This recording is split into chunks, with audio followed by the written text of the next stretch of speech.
I'm the kind of person who can sleep pretty well. The kind who can take a nap during the day and still drift off to sleep easily when night falls. A stressful day might tighten my shoulders, but it rarely follows me into the dark. Like my head hits the pillow, and something in me just lets go. It wasn't always like this, though. I remember tossing and turning more when I was a teen, my mind buzzing with the small, sharp anxieties of a life not yet lived. Maybe I'm just getting older. Maybe exhaustion is its own kind of sedative. Maybe. As she was going through cancer, my mom once mentioned, just once in that offhand way one talks about the weather, that some nights she couldn't sleep.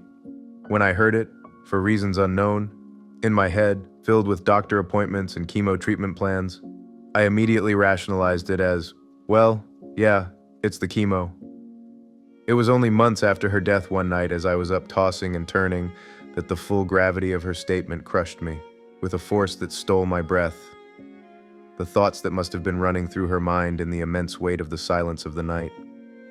The fatigue thinking of the same eternal day ahead. The burn of all the things still left unsaid. The loneliness of a path one must walk entirely by yourself. The terror of death approaching. The impending doom. Or was it release? Fear either way of the great and final unknown. That much I do know. For all our complexity, a lot of what keeps us up at night, in the deepest, most fragile part of the night, is startlingly simple. It's our legacy.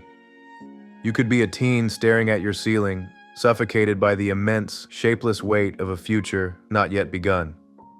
Or you could be a 20-something, heart-pounding, seized by an overwhelming sense of urgency to succeed, convinced you are already behind, that every choice is a door closing forever. Or you could be in your 30s, a new parent, paralyzed by the sheer responsibility of having created a life you are now responsible for shaping. Or you could be in your 50s, an empty nester, lying awake in fear, wondering if you, with all your flaws, modeled the right values for your child and prepared them for the world. And on and on and on. All these late-night anxieties invariably trace their roots to one's legacy. It feels self-absorbed to even say it, pompous, presumptuous, etc., as if your little life could ever warrant such a grand word. But it's the truth, is it not? That knot in your stomach in the dead of night, it's there, and it's real. Realer than the fan on your ceiling. It's always the same question, whispered in 1,000 different ways. Am I living a good life? Have I lived honorably? Will any of it matter? Will any of it last? Will my death mean something? Or will I, and everyone I have ever loved, simply be erased, leaving no more mark than a wave leaves on the vast ocean? It's existential all the way down, because ultimately, one's anxieties around their legacy boils down to meaning-making. All of us, in our own ways, are building our little monuments of meaning. Our careers, our relationships, our families, these are the humble empires of meaning we rule over. And the thought of them crumbling into nothingness, well, that is a quiet terror that visits and seizes us in the dark, one that we can never control the arrival of. So maybe this is why emperors and empresses of centuries and millennia past will always have such a hold on our imaginations. We are fascinated by them because they represent the ultimate human attempt to solve this problem of legacy. Writ large, they are our fantasies and anxieties with meaning-making amplified to a historical scale. The pressure they felt is a mirror to our own, just reflected through a grander hall of mirrors. And so we think, sure, they fought the same fight we do in the dark, but for them, the dawn promised not just another day, but an eternity in the sun. Their story already chiseled into the face of time itself.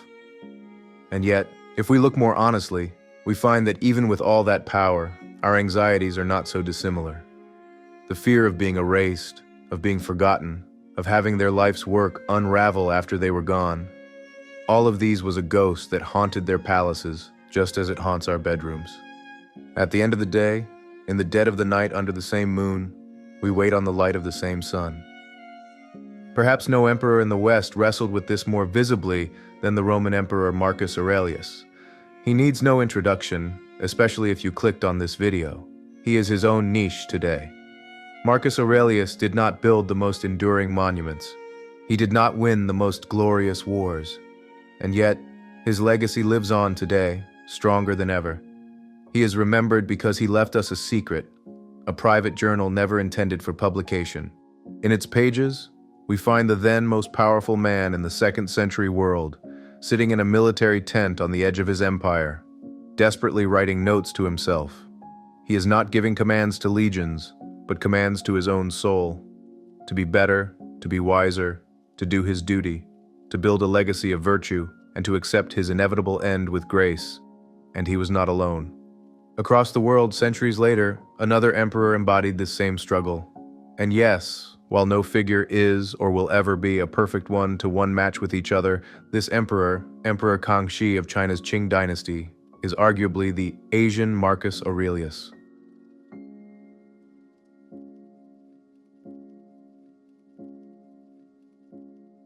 Born in 121 AD into a well-connected but not ruling branch of the Roman elite, Marcus Aurelius's path to the purple was not a straight path but rather unusual, yet carefully managed. After his father died when he was only 3 years old, he was adopted by his paternal grandfather, Marcus Annius Verus. And when his heir Aelius died suddenly in 138 AD, Emperor Hadrian turned to Antoninus Pius, Marcus's uncle, as successor on the condition that Antoninus adopt both Marcus and Aelius's own son, Lucius Verus. Thus, at only age 17, Marcus became a designated heir, taking the name Marcus Aelius Aurelius Verus. Raised in Antoninus's household, he was thoroughly educated in law, philosophy, and governance, earning the admiration of his tutors for his Stoic discipline. When Antoninus Pius died in 161 AD, Marcus, aged 40, succeeded peacefully, but, honoring the joint adoption, he insisted that the younger Lucius Verus also be recognized as co-emperor. An arrangement unprecedented in Rome, but it reflected Marcus's sense of justice and obligation. Though only 8 years later, Lucius would pass, and Marcus would be the sole emperor, which he would go on to be for the next 19 years. A reign defined by near-constant warfare on the frontiers and a devastating plague sweeping through the empire. Born Xuanye in 1654, Emperor Kangxi was the third son of Emperor Shunji, a Manchu ruler of the newly established Qing Dynasty, and his mother, a low-ranking consort. As a toddler, he survived smallpox, a disease that was often fatal. In a twist of fate that more than just spared his life, this bout of illness granted him immunity, in more than one sense of the word. His survival and thus immunity from smallpox actually made him a more attractive candidate for succession in the eyes of his father, as it suggested heavenly favor. Upon Shunji's sudden death from the same disease in 1661, 7-year-old Xuanye was named emperor, chosen in part because of his survival from smallpox. His era name was proclaimed Kangxi, meaning peaceful harmony. However, his ascent was merely ceremonial, as real power was wielded by a council of 4 regents appointed by his grandmother, Grand Empress Dowager Zhaosheng. Chief among them was the ambitious Oboi. For years, Kangxi was just a puppet emperor, forced to endure the arrogant and increasingly authoritarian rule of Oboi, who purged his rivals and ignored the young emperor. But Kangxi, ever the prodigious student, was fiercely dedicated to his studies in Confucian classics and military arts. He was patiently preparing. At the age of 15, with the help of his grandmother, Kangxi had Oboi arrested in the audience room of the Forbidden City by a group of loyal wrestlers he had secretly trained himself.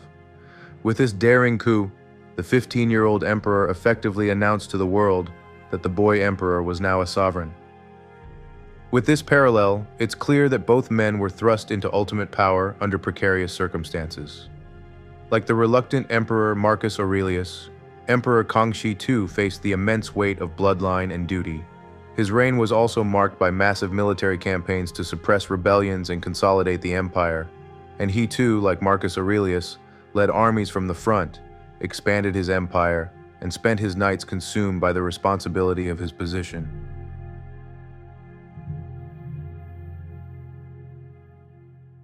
Both Marcus Aurelius and Kangxi were about that life, so to speak anyway. They tirelessly and uniquely combined the traits of agile military strategist and devoted scholar to be consummate warrior scholars. And while on their military campaigns, their scholarly pursuits seemingly never ceased. For example, Marcus spent more than half of his 19-year reign on military campaigns along the Danube, which is where he wrote his seminal work, Meditations.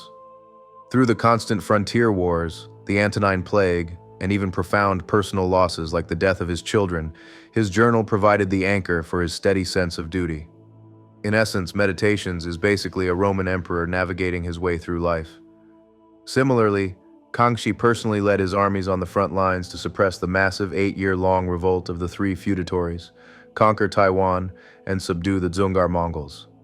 All whilst he simultaneously wrote countless edicts and poems, he oversaw the creation of the Kangxi Dictionary, the most complete dictionary of Chinese characters ever compiled at that time, and even sponsored vast encyclopedic projects.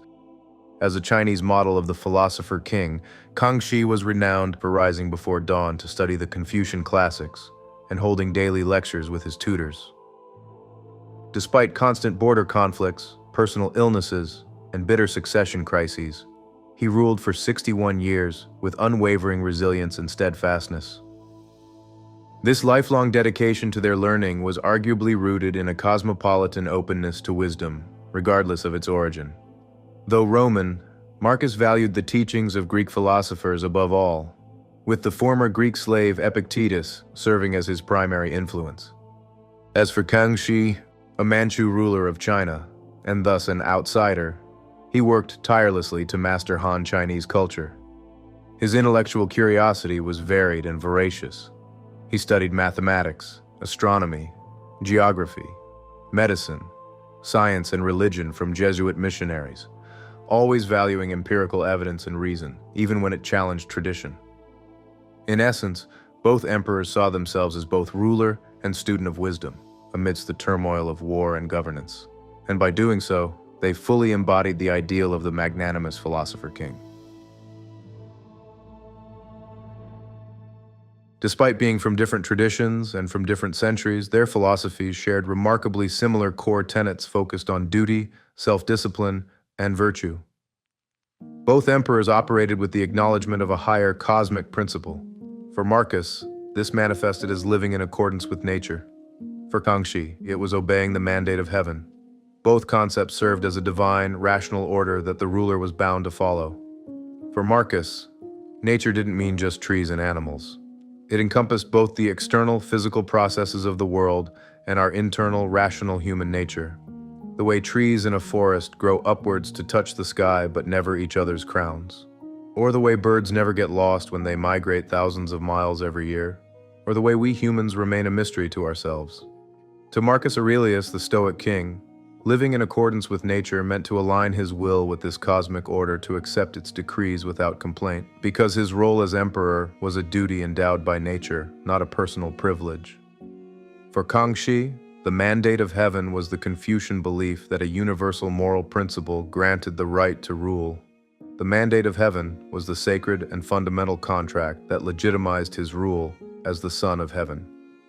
And as Son of Heaven, as with Marcus, their legitimacy rested not on might, but on moral responsibility to serve the common good. So as you can see, when all is said and done, the Stoic king and the Son of Heaven understood one potent truth of life and legacy. To govern one's empire of meaning, one must first govern the self. At its core, this is the story of two of history's most profound philosopher-kings, separated by continents and centuries, yet united by the drive to make sense of the same exact nocturnal question of legacy. Because ultimately, both were haunted by the same questions that kept my mother awake and that keep us awake today.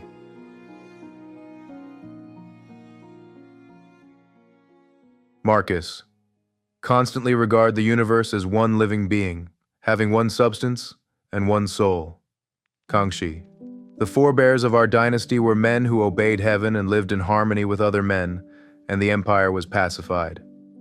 Here, both envision emperorship as stewardship of a single, living whole, and not as domination over fragmented parts. In this parallel, the man and sovereign alike is less a master than a caretaker, charged with the highest duty of preserving unity, balance, and justice within a greater, interconnected order. Marcus, all is ephemeral, fame and the famous as well. Kangxi, I have enjoyed the veneration of my country and the riches of the world, but now that I have reached old age, all riches are mud and sand. In this parallel, worldly wealth and renown are exposed as fleeting vanities, dwarfed by the enduring value of virtue. Marcus, the best way of avenging yourself is not to become like the wrongdoer. Kangxi, I was good at using troops and confronting the enemy, but I have never recklessly killed a single person. In this parallel, the moral integrity of a man and ruler alike lay not in force or retaliation, but in measured self-control. Marcus, at dawn, when you have trouble getting out of bed, tell yourself, I must go to work, as a human being. Kangxi, I have worked with unceasing diligence and intense watchfulness, never resting, never idle, not to neglect anything. That is my nature. In this parallel, discipline is not optional. It is the foundation of virtue and moral integrity. Marcus, what is not good for the hive is not good for the bee. Kangxi, think of the prophet of all as being the real prophet and the mind of the whole country as being the real mind, and act as a father to the people. In this parallel, service to the common good is one's highest moral and political duty. Marcus, do not be Caesarified or dyed in purple. Kangxi, my birth was nothing miraculous. I just go on each day in an ordinary way and concentrate on ruling properly. In this parallel, humility grounds authority and keeps the emperor connected to the practical realities of governance. Marcus, death hangs over you. While you live, while it is in your power, be good. Kangxi, all men who live must die, so why should we be afraid? In this parallel, the awareness of mortality reinforces one's urgency to live a virtuous and responsible life. Marcus, everything is only for a day, both that which remembers and that which is remembered. Kangxi, I am already old and have reigned long, and cannot foretell what posterity will think of me. In this parallel, there is a quiet dignity in resigning one's legacy to history's judgment. All you have is what you have done and what you do now. In his late 60s, after 56 years as emperor, Kangxi wanted to sum up his life while he was still sound in mind and body. Issued in the final years of his life on December 23, 1717, 5 years before his death, his farewell edict provides a poignant look into what Kangxi was consumed by at the end of his life. It truly is a disarmingly diaristic and personal look into an emperor's soul as he reflects on his legacy. The great irony here is that this edict was allegedly the one piece of Kangxi's writing that was not explicitly written for the public. It was actually only meant for his successor and officials to guide his heir. Only after his death on December 20th, 1722, was it made public. What I'm interested in the context of this video are the moments of highly personal musings in it. As I read his words, imagine for yourself what plagued him in the twilight of his life, and how you can relate. When I was young, heaven gave me great strength, and I didn't know what sickness was. This spring I started to get serious attacks of dizziness and grew increasingly emaciated. Since there are some things that I have wanted to say to you on a normal day, I have specially summoned you today to hear my edict, face to face with me. Many emperors and rulers in the past made a taboo of the subject of death, and as we look at their valedictory decrees, we find that they do not record what the emperor really wanted to say. With me, it is different. I am letting you know what my sincerest feelings are in advance. When I had been 20 years on the throne, I didn't dare conjecture that I might reign 30. After 30 years, I didn't dare conjecture that I might reign 40. Now I've reigned 57 years. I am now approaching 70, and my sons, grandsons, and great-grandsons number over 150. I fear that in the future, if some accident happened to me, I would not be able to say a word, and so my real feelings would not be disclosed. Wouldn't that be regretful? Therefore, I am using this occasion when I feel clear-headed and lively to complete my life by telling you all that can be revealed, item by item. Isn't that wonderful? I have been seriously ill recently. My mind was blurred and my body exhausted. As I moved around, if no one held me up by the arms, it was hard for me to walk. I exhaust my mind for the country's sake and fragment my spirits for the world. When your wits aren't guarding your body, your heart has no nourishment. Your eyes can't tell far from near, nor ears distinguish true from false, and you eat little and have a lot to do. How can you last long? Even if you want to do something, your vitality is insufficient, and by then it's too late to admit your mistakes. No more can you be roused up, and moaning in your bed you'll die, with eyes open. Won't you feel anguish just before you die? I told you, didn't I? Disarmingly personal, wasn't it? And there you have it. One spoke of nature, the other of heaven. One turned intensely inward, the other comprehensively outward. Yet the music is the same, the song of a ruler who sought to remain human amid absolute power. In Emperor Kangxi, we find not merely an emperor of China, but a fitting counterpart to Marcus Aurelius, an Asian philosopher-king whose life and thought exemplify a will to power that every human who has ever walked God's green earth has grappled with. Divided by centuries and civilizations, Marcus, Kangxi, and you all struggle with the light of day to master the self, to beget an honorable knight. All three of you, heirs to your own little vast empires. Sure, you might not command armies, but you understand the fear of a hopeful endeavor failing, and you might not be responsible for decisions affecting millions, but you feel the weight of providing for a handful, or maybe even just for yourself. Wherever and whenever we may be, we all struggle with meaning. Our legacy will most likely end up just being a nondescript name on a digitally generated family tree that future descendants can climb up on from the comfort of their Neuralink interface or whatever, instead of in a history book. But the desire for it to be a good name, a virtuous name, an honorable name, is exactly the same. This is why the writings of emperors like Marcus Aurelius and the Asian Marcus Aurelius, Kangxi, are so fascinating to us. When a Roman emperor writes a note to himself about controlling his temper, or a Chinese emperor painstakingly studies to overcome his youthful ignorance, they are not just ruling, they are working on themselves. Their legacy project was internal as much as it was external.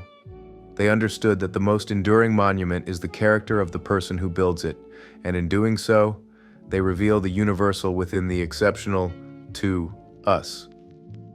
That maybe we're not all that different after all. We too are working on ourselves and our own humble empires of meaning, always. And so with that, I will leave you with a final parallel. In his last entry, Marcus Aurelius compared life to a play with 3 acts, writing, "This will be a drama in 3 acts, so make your exit with grace, the same grace shown to you." And in the last few paragraphs of his valedictory edict, Emperor Kangxi ruminated his birth, his reign, and his inevitable death, writing, "My birth was nothing miraculous, nor did anything extraordinary happen when I grew up. I came to the throne at 8, 57 years ago. I've never let people talk on about supernatural influences of the kind that have been recorded in the histories. Lucky stars, auspicious clouds, unicorns and phoenixes, chilly grass and such like blessings, or burning pearls and jade in the front of the palace, or heavenly books sent down to manifest heaven's will. Those are all empty words, and I don't presume so far. But now that I have reached old age, I cannot rest easy for a moment. If I can die without there being an outbreak of trouble, my desires will be fulfilled. I wish all of you officials to remember that I have been the peace-bearing Son of Heaven for over 50 years, and that what I have said to you over and over again is really sincere. Then that will complete this fitting end to my life. I've been preparing this edict for 10 years. If a valedictory edict is issued, let it contain nothing but these same words. I've revealed my entrails and shown my guts. There's nothing left within me to reveal. I will say no more. Just imagine. Nothing left to reveal. Nothing more to say. all full of grace. Wouldn't that be a heavenly way to die?